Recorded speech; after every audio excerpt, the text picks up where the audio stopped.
India speaks daily में आपका स्वागत है। इंडिया स्पीक्स डेली को सब्सक्राइब करें, इसके बेल आइकन को जरूर दबाएं। ज्वाइन बटन के जरिए आप इसकी सदस्यता जरूर लें और यदि इसका कंटेंट आपको गुणवत्तापूर्ण लगता है तो आप 100 रुपीज़ पर मंथ का सब्सक्रिप्शन जरूर पे करें।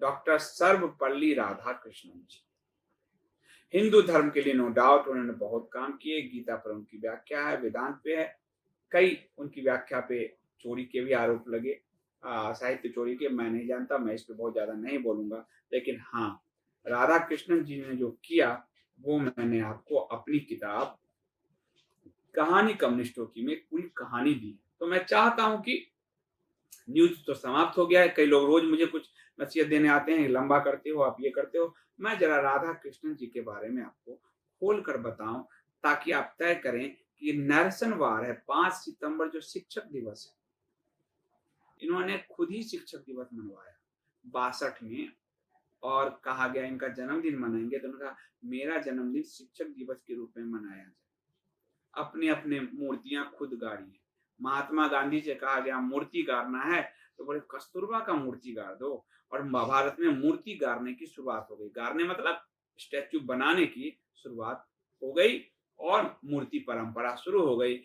इधर दाएं करो तो मुगलों की मूर्तियां रोड, और ये वो, और इधर करो तो नेहरू गांधियों की मूर्तियां। भारत तो और कुछ था ही नहीं, नेहरू मुगलों ने खोजा और नेहरू गांधी ने आगे कर दिया, भारत तो कुछ है ही नहीं। इसी तरह शिक्षक दिवस की शुरुआत इन्होंने स्वयं से की थी। आपको कुछ चीज सुनाता हूँ कहानी कम्युनिस्टों की, और आगे तो अब ये पब्लिकेशन राइट मेरे हाथ में आ गया है, तो मैं आपको अपनी हर किताब का ऑडियो बुक भी दूंगा। कपोत.in को आप जो है उसको उस पे ऑडियो बुक्स भी आएगा, बुक सेलिंग भी होगी, पीडीएफ में बुक भी आएगा। बड़ा सा काम करेंगे बिना किसी के हस्तक्षेप के, और लोगों तक आप लोग कंटेंट पहुंचाते रहिए। जो बुजुर्ग हैं जो नहीं पढ़ पाते हैं उनके लिए ऑडियो बुक की भी मैं व्यवस्था करूंगा। तो अब आपको बताता हूं,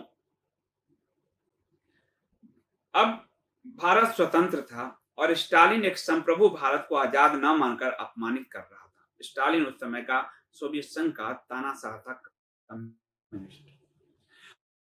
नेहरू ने इसका विरोध करने की जगह सोवियत संघ को पश्चिमी देशों के नजदीक लाने के लिए अंतर्राष्ट्रीय स्तर पर लॉबिंग का रास्ता अख्तियार किया। कहानी कम्युनिस्टों की पढ़ के बता रहा हूं। और मुझे एक बड़े लेखक ने कहा कि मैंने हिंदी में इससे ज्यादा रिसर्च वाली किताब आज तक नहीं पढ़ी है। हिंदी में इतनी किताबें पढ़ता हूं, लेकिन इतना रिसर्च बेस्ड किताब मैंने नहीं पढ़ी है। मैं उनका धन्यवाद करता हूं। मनोज सिंह जी हैं वो लेखक, उनकी किताब एक आई है, मैं आर्यपुत्र हूं, उस पर मैं आप लोगों को उनके साथ रूबरू करूंगा। तो सोवियत संघ को पश्चिमी देशों के नजदीक लाने के लिए अंतर्राष्ट्रीय स्तर पर लॉबिंग का रास्ता अख्तियार किया गया। क्योंकि अमेरिका और ब्रिटेन, पश्चिमी दुनिया सोवियत संघ को, तानाशाह सोवियत संघ को रिजेक्ट किए हुए था, तो उसको यहां लाने के लिए, पश्चिमी देशों के नजदीक लाने के लिए बेगानी शादी में अब्दुल्ला दीवाना, नेहरू दीवाने थे और वहां लॉबिंग कर रहे थे। उन्होंने पंडित नेहरू ने विजय लक्ष्मी पंडित को सोवियत संघ से हटाकर उसकी जगह महान दार्शनिक व शिक्षाविद डॉक्टर सर्वपल्ली राधाकृष्णन को भारतीय राजदूत बनाकर मॉस्को भेजा। विजय लक्ष्मी पंडित नेहरू जी की बहन थी। स्टालिन ने पूरे कार्यकाल में एक दिन का भी समय उनको नहीं दिया मिलने के लिए। इतना अपमानित भारत को स्टालिन लगातार कर रहा था। डॉक्टर राधाकृष्णन तो नेहरू से भी 2 कदम आगे निकल गए। वह भारत के राजदूत की जगह सोवियत संघ के राजदूत बनकर पूरी दुनिया में सोवियत संघ और उसकी विचारधारा की वकालत करने लगे। इससे अंतर्राष्ट्रीय स्तर पर भारत की जबरदस्त किरकिरी हुई। लेकिन पंडित नेहरू के हित में यह हुआ कि स्टालिन ने पंडित नेहरू की सरकार को मान्यता दे दिया। सोवियत संघ नेहरू की सरकार को मान्यता नहीं देता था और नेहरू की सरकार को गिराने के लिए एक सशस्त्र क्रांति की गई थी भारत में। वो डिटेल पूरे इतिहास से छुपा लिया गया है। इस किताब में आपको पूरी एक चैप्टर ही मिलेगा उस पर। सशस्त्र क्रांति करके नेहरू को सत्ता से हटाने की कोशिश किया था स्टालिन ने, क्योंकि स्टालिन मानता था कि अमेरिका और ब्रिटेन का पिछलग्गू है नेहरू। तो डॉक्टर राधाकृष्णन जब मॉस्को में भारत के राजदूत बनकर गए, उन्होंने नेहरू और स्टालिन की नजदीकी को बढ़ाने का काम किया। समाजवादी नेहरू के लिए साम्यवादी स्टालिन का प्रमाण पत्र भले ही खुशी लेकर आया, लेकिन भारत की संप्रभुता को वह जबरदस्त आघात लगा गया। पंडित नेहरू की सरकार में विदेश सेवा में रह चुके महाराज कृष्ण रसगोत्रा ने अपनी बायोग्राफी में लिखा है, ये पूरा रेफरेंस दिया मैंने, बैठ के कोई मछली ना छानी है, रेफरेंस दिया गया है। राधाकृष्णन के मॉस्को पहुंचने से पूर्व अमेरिका के परमाणु एकाधिकार को चुनौती देते हुए सोवियत संघ ने परमाणु परीक्षण कर लिया था। यह वह समय था जब दोनों महाशक्तियों के बीच तनाव लगातार बढ़ रहा था। चीन में माओ के नेतृत्व में साम्यवाद की जीत के कारण एशिया में अनिश्चितता के बादल मंडरा रहे थे। कोरिया और वियतनाम में लड़ाई छिड़ी हुई थी।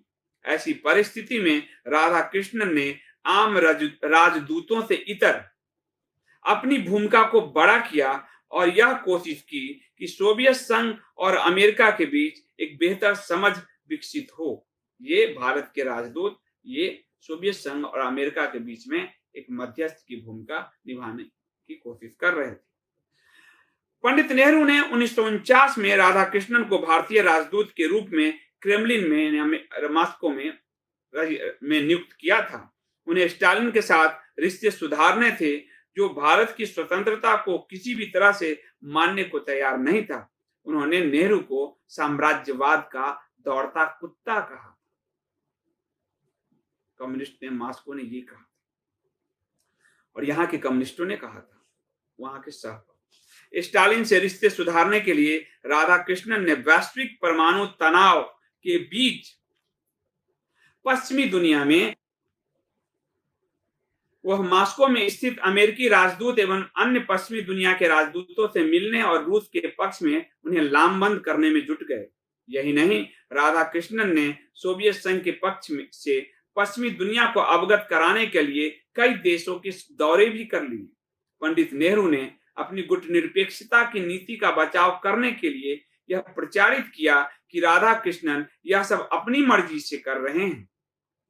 भारत सरकार ने उन्हें ऐसा कोई निर्देश नहीं दिया है, लेकिन उस समय के अपने करिश्माई और ताकतवर प्रधानमंत्री को बिना जानकारी में दिए कोई राजदूत ऐसा कर सकेगा क्या? आप भरोसा करते हैं क्या?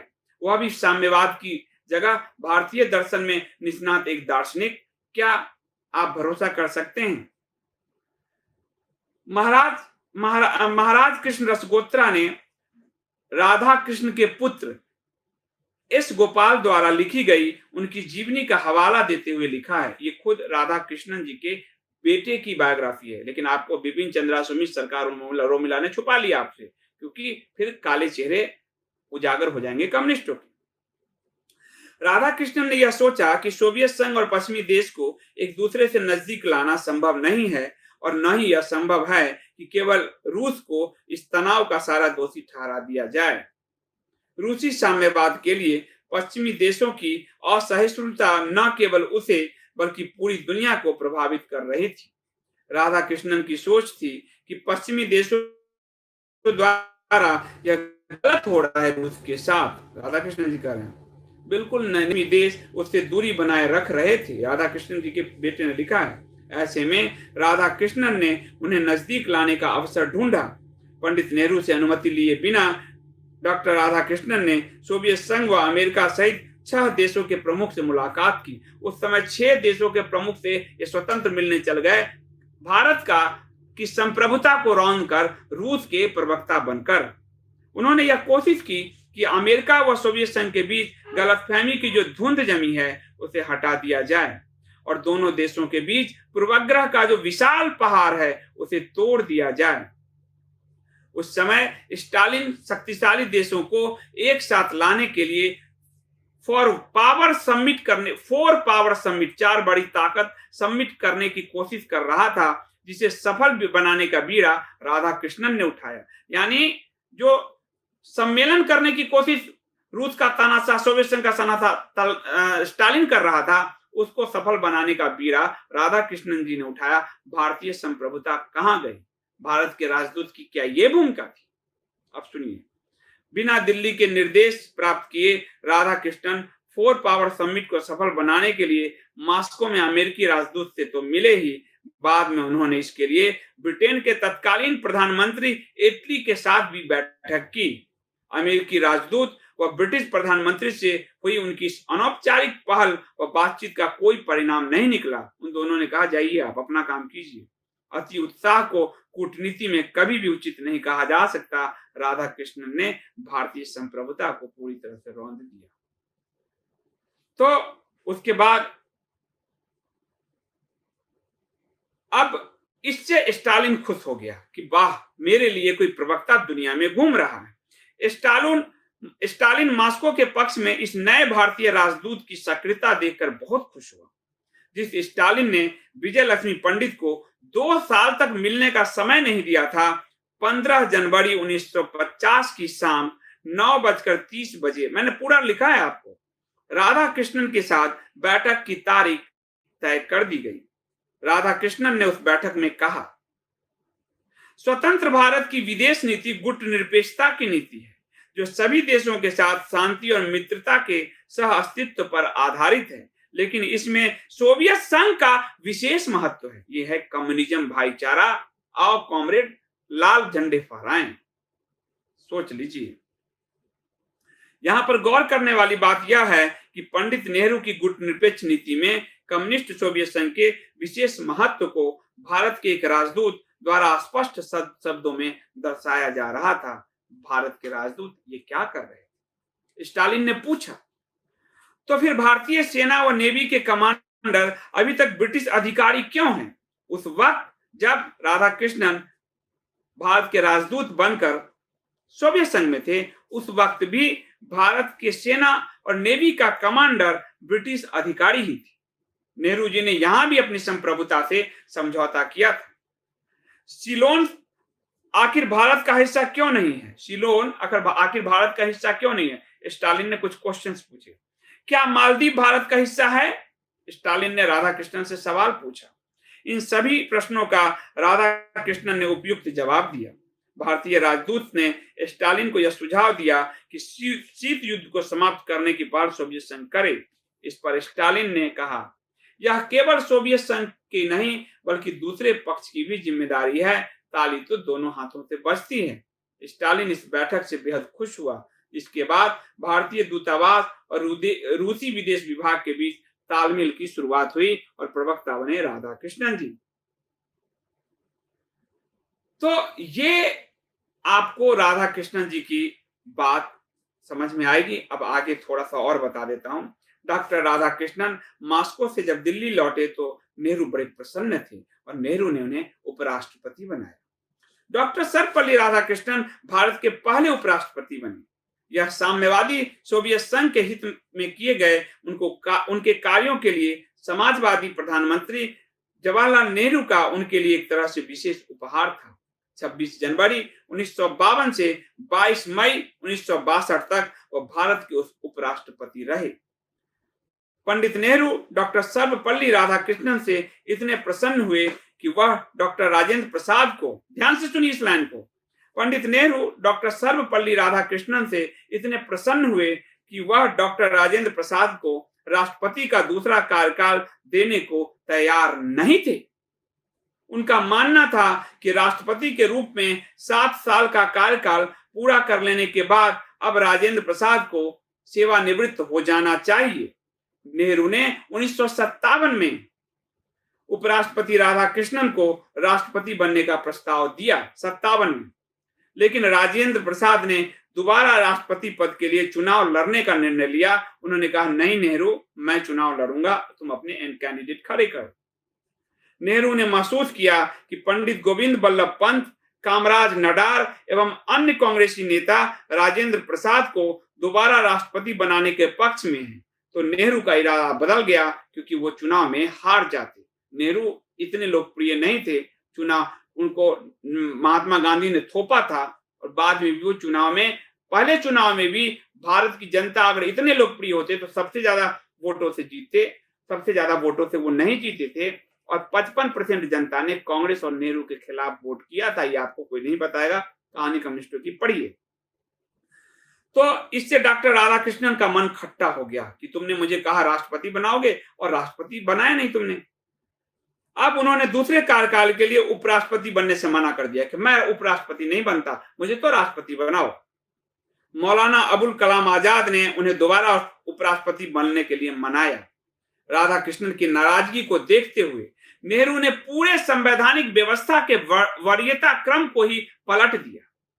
उस वक्त तक संवैधानिक क्रमानुसार राष्ट्रपति का पहला, प्रधानमंत्री का दूसरा और उपराष्ट्रपति का वरीयता क्रम में तीसरा स्थान निर्धारित था।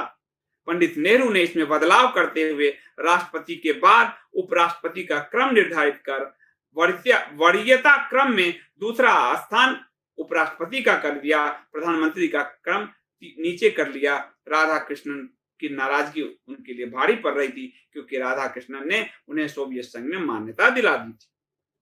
नेहरू यहीं पर नहीं रुके। नेहरू ने यह व्यवस्था भी स्थापित कराई कि घरेलू उड़ान के लिए इंडियन एयरफोर्स के वीआईपी विमान का उपयोग भी राष्ट्रपति कर सकें।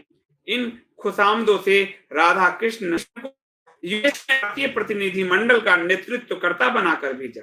राधाकृष्णन को सद्भावना यात्रा के लिए विदेश दौरे पर भेजने की व्यवस्था भी प्रधानमंत्री नेहरू ने की।